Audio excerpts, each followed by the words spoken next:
سب سے بنیادی بات یہ ہے کہ کلمہ لا الہ الا اللہ اس کو دعوت میں لاؤ.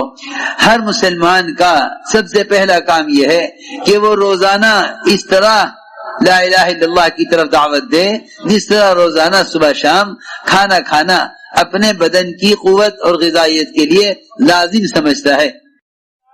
علماء نے لکھا ہے کہ احکام کے علم سے فراغت ہو جائے گی، اس لیے کہ احکام کے علم عمل کے لیے ہے. احکام کا علم بذات مقصود نہیں، وہ عمل کے لیے مقصود ہے، اس سے فراغت ہو جائے گی. لیکن اللہ تعالی کی توحید کا بیان کرنا بذات مقصود ہے، اس سے مومن کو فراغت نہیں ہے. اس لیے انبیاء علیہ السلام کی بعثت میں سب سے پہلا بنیادی مقصد یہ تھا کہ ہر زمانے میں دنیا میں جو بھی کائناتی شکل رہی، مختلف اقوام، کچھ قومیں زراعت میں، کچھ قومیں حکومت میں، کچھ قومیں مادی شکلوں میں، کچھ قومیں صنعتوں میں انبیاء علیہ السلام کو بھیج کر کلمہ لا الہ الا اللہ کی دعوت سے ان تمام شکلوں سے ہونے کا انکار کرایا گیا، اور انبیاء علیہ السلام کو بھیج کر محض اللہ رب العزت کی ذات عالی سے ہونے، ان تمام نقشوں کے بغیر ہونے کو انبیاء علیہ السلام کی دعوت سے کہلوایا گیا. انبیاء علیہ السلام کو مجنو کہلائے جانے کی جو بنیادی وجہ تھی وہ اصل وجہ یہ تھی کہ جس قوم کے پاس بھی شکلوں سے نہ ہونے اور محض اللہ کی ذات عالی سے ہونے کی دعوت دے کر بھیجا گیا، قوموں نے نبیوں کی دعوت کا انکار کر کے اس لیے ان کو مجنو کہا کہ ہم تو یہ جانتے ہیں کہ شکلوں سے مسائل حل ہوتے ہیں، تم آ کر یہ کہتے ہو کہ شکلوں سے مسائل حل نہیں ہوتے بلکہ اللہ کے امر سے مسائل حل ہوتے ہیں. اس لیے انبیاء علیہ السلام کو پاگل کہا گیا ہے. یہی وجہ ہے کہ حدیث میں آتا ہے اتنی کثرت سے ذکر کرو کہ لوگ تمہیں پاگل کہیں. اس کا مطلب یہی سمجھ میں آتا ہے کہ تم اتنی کثرت سے اللہ کی ذات سے ہونے اور اس کے غیر سے نہ ہونے کو اتنی کثرت سے کہو کہ جتنی بھی شکلوں سے مسائل کا حل کا یقین رکھنے والے ہیں وہ سب تمہیں پاگل کہیں. دعوت اللہ کے بغیر انبیاء کی لائن کا پاگل نہیں کہلایا جاوے گا. دعوت اللہ کے بغیر انبیاء کی لائن کا پاگل نہیں کہلایا جاوے گا. اصل بنیادی بات یہ تھی کہ انبیاء علیہ السلام اللہ تعالی کی طرف سے اس کلمے کی دعوت کو لے کر اس طرح آئے کہ جتنی بھی کائنات میں مادی شکلیں پھیلی ہوئی ہیں ان شکلوں سے کائنات کے تغیرات کا کوئی تعلق نہیں ہے. میں بہت بنیادی بات عرض کر رہا، سارا مجمع اس بات کو اچھی طرح سمجھے. سب سے پہلے کہ نظام کائنات کا کائنات سے کوئی تعلق نہیں ہے. جو لوگ نظام کائنات کے تغیرات کو کائنات سے جوڑتے ہیں وہ اللہ کے انکار پر آ جاتے ہیں. جو نظام کائنات سے حاصل ہونے والے منافع کو نظام کائنات سے جوڑتے ہیں وہ ان کائنات کے نقشوں کے تشکر پر آ جاتے ہیں. یہی وجہ ہے اس زمانے میں مسلمان سے یہ کہلوانا کہ تم زمین کا شکریہ ادا کرو کیونکہ زمین تمہیں غلہ دے رہی ہے. اگر زراعت سے غلے کے ملنے کی اللہ کی قدرت کے مقابلے میں نفی نہیں کرو گے تو پھر زراعت کے تشکر پر زمین کے پجاری بن کر رہ جاؤ گے. میں یہ کہنا چاہتا ہوں پورا مجمع اس بات کو اچھی طرح توجہ سے سمجھے اور سنے. انبیاء علیہ السلام کی دعوت کے ذریعے شکلوں سے ہونے کا انکار اس لیے کرایا گیا تھا تاکہ تم ان شکلوں کے تابع نہ ہو جاؤ. لا تسجدوا للشمس ولا للقمر واسجدوا للہ الذی خلقہن. کیونکہ دیکھو میری بات یاد رکھیو، سجدے کا سب سے بڑا مقصد اظہار تشکر ہے. سجدے کا سب سے بڑا مقصد اظہار تشکر ہے. مسلمان کو نماز کی ہر رکعت میں 2 سجدے کرنے کا کیوں حکم ہے اور اس کی کیا حکمت ہے؟ 2 سجدوں کی حکمت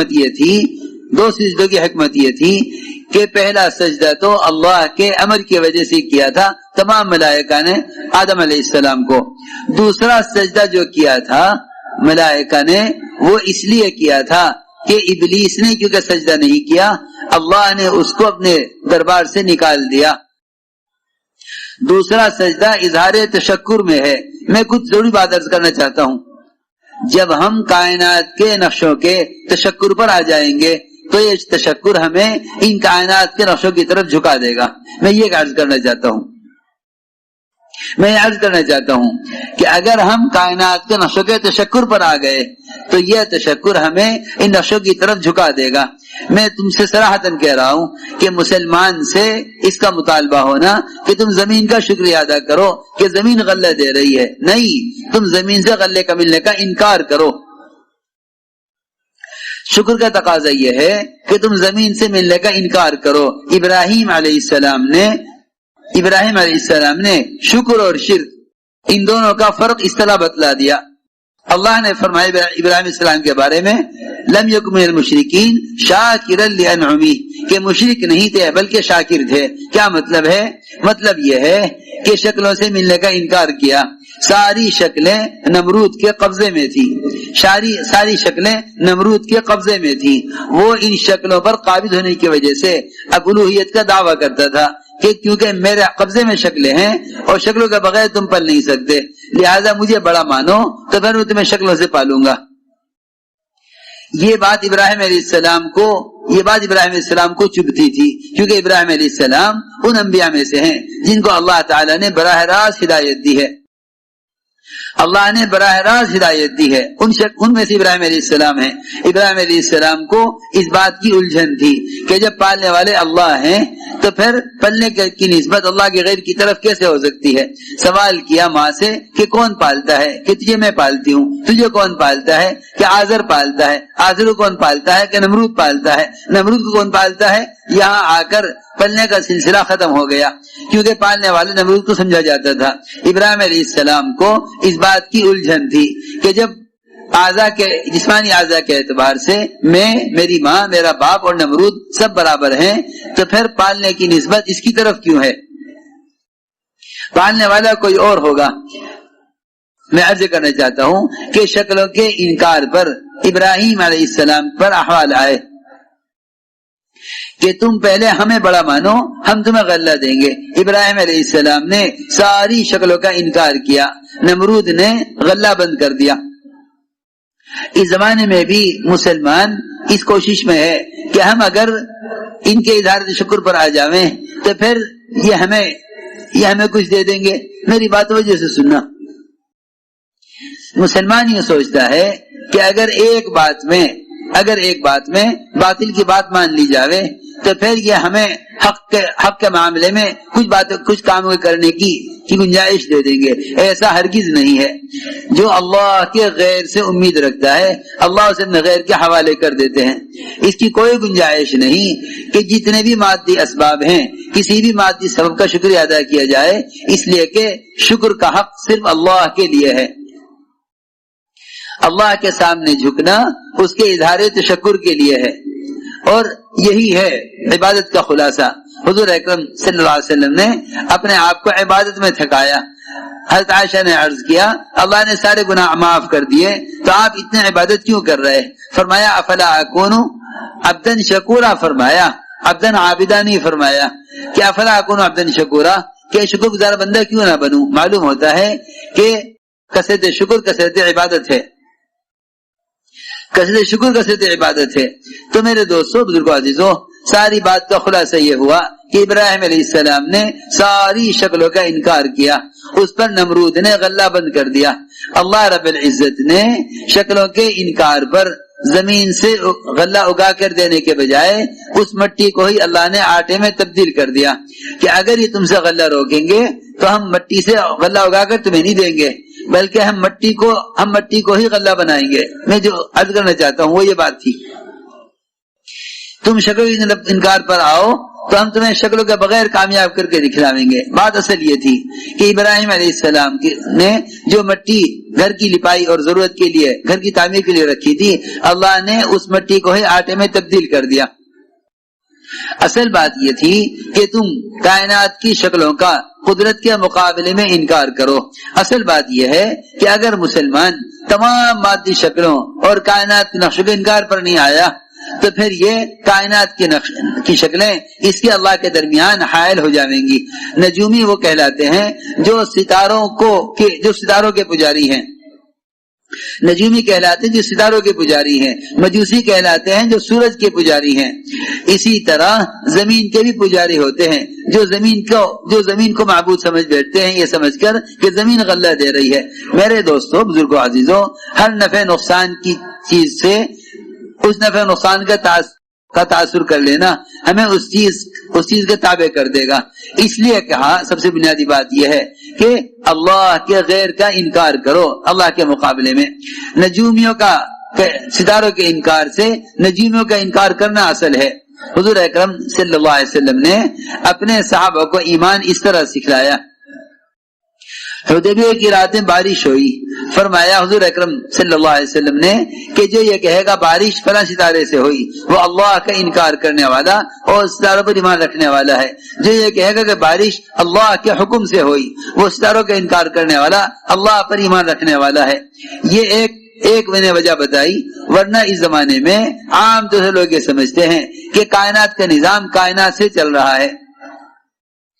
ہم کائنات کے نظام کے تغیرات میں کائنات کی شکلوں کا انکار کریں، یہ ہے ایمان سیکھنا، ایمان سکھلانا۔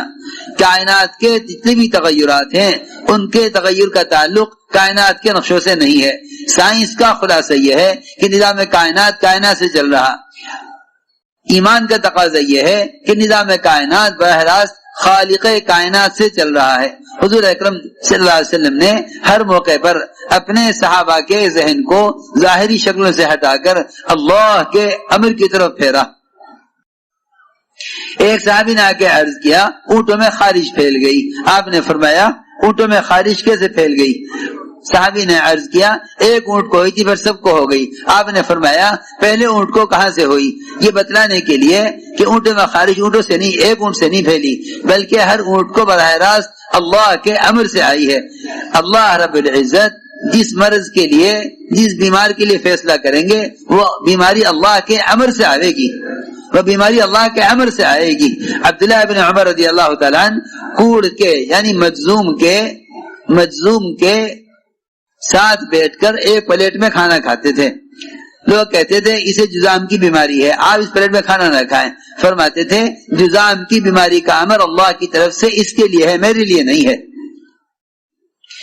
یعنی میرا عرض کرنے کا مقصد یہ ہے کہ جب کلمہ لا الہ الا اللہ اس کو اس طرح دعوت میں لاؤ، تم نقل حرکت میں جب نکل کر دعوت دو تو جتنی بھی شکلیں تمہارے سامنے آ رہی تم ان شکلوں سے نہ ہونے محض اللہ کی ذات عالی سے ہونے کی دعوت دو۔